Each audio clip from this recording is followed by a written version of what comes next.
This is not an easy fight to pick. This is one of the most high level fights that you're going to see. But I do think that it makes all the sense in the world why Damir Ismagulov is a minus 120 favorite, at least at open, ranked number 12 in the world, coming off of a loss to Arman Sarukian, which was like a close loss, but it was only 3 rounds, so it was what it was. He did have that split decision win against Guram Kutateladze, so it's like things are shaping up good for Ismagulov, man. This dude is really good, and we all know that. But I think that his level of talent is actually just kind of outshining what Grant Dawson has to offer. And I'm not going to lie to you, AJ. At this line right here, I think Grant Dawson is one of the biggest dogs on the card because whether you like him or not, whether you like his style or not, I think one thing rings true about Grant Dawson is that he just finds a way to win. Always. Like, look at his record, 19-1-1. This dude finds a way to win. So why are people so high here on Damir Ismagulov, aside from just the fact that he's a fantastic talent? Like, why are they excited about him in this matchup against a killer like Grant Dawson? I think they're excited about Ismagulov because he's kind of that flashy striking that we've seen handle somebody else in the instance in which he did with Sarukian. He put up a great fight and he did a lot of up and down. He had some control times, working his thing. This guy is kind of that presence. He looks like a long, lanky fighter, so he presents as this mean kind of striking fighter that's going to bring the pain. Now, like you said, his skill set is very, very high. And one of the things I'm glad you noticed, Derek, as much as Grant Dawson is that winning type, I think that all falls down to this guy knows how to game plan. Yeah. This guy knows how to game plan, knows how to stick to it, and knows how to win a fight. And you cannot replace that. That is imperative. Yeah. That's what I'm looking for.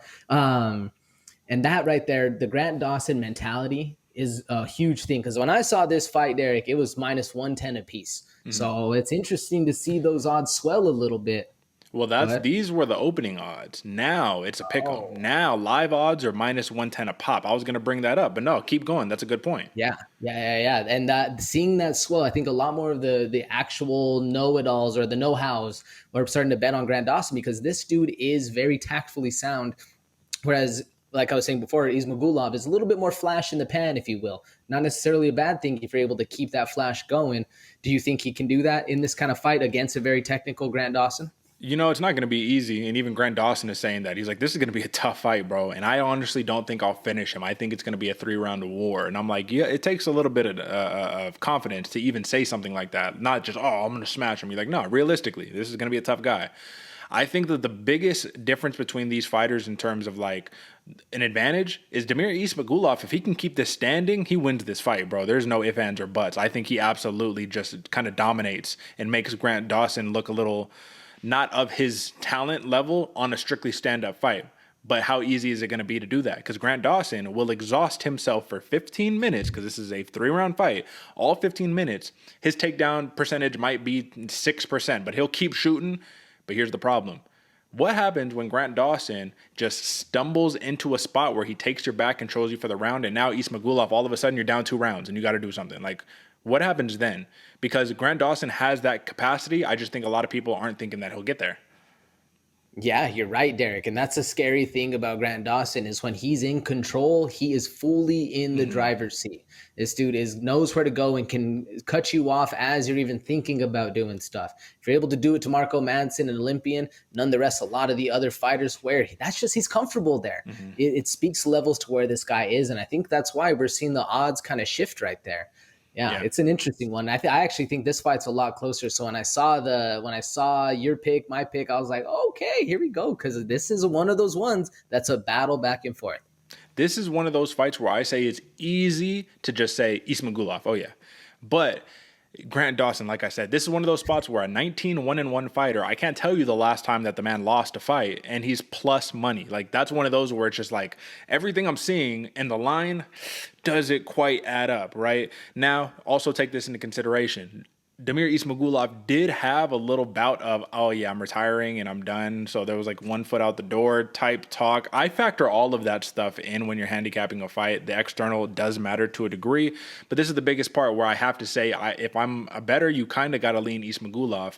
Just hit list in the last 5, man. Ismagulov, Joel Alvarez, Thiago Moises, Rafael Alves, Guram Kutateladze, Arman Sarukian. You fought dudes who can all strike and grapple at an insanely high clip.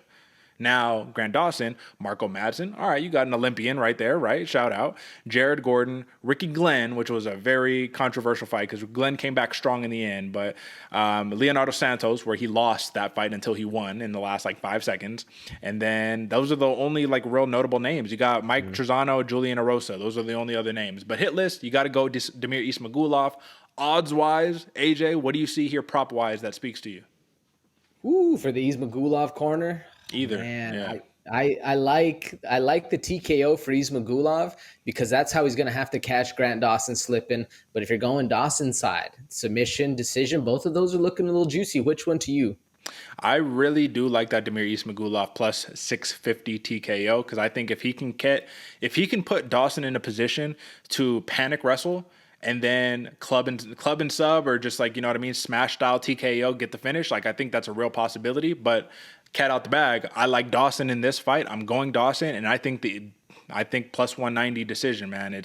There's a reason why Damir Ismagulov has only lost twice in his career, and one of them was against Arman Sarukian after like an 18-fight win streak. So give me Grant Dawson, give me decision. Easier said than done, but we'll see who comes out on top. How do you see it? Yeah, Derek, I'm taking that juicy 650. Give me Damir Ismagulov. Give me a TKO and give me a late TKO. This one has potential for Friday night as well as a couple other, man. I'm excited to break this down. But like I said, 650 TKO round 3, Damir Ismagulov. This is going to be such a high-level co-main event, folks. Do not miss this one for sure.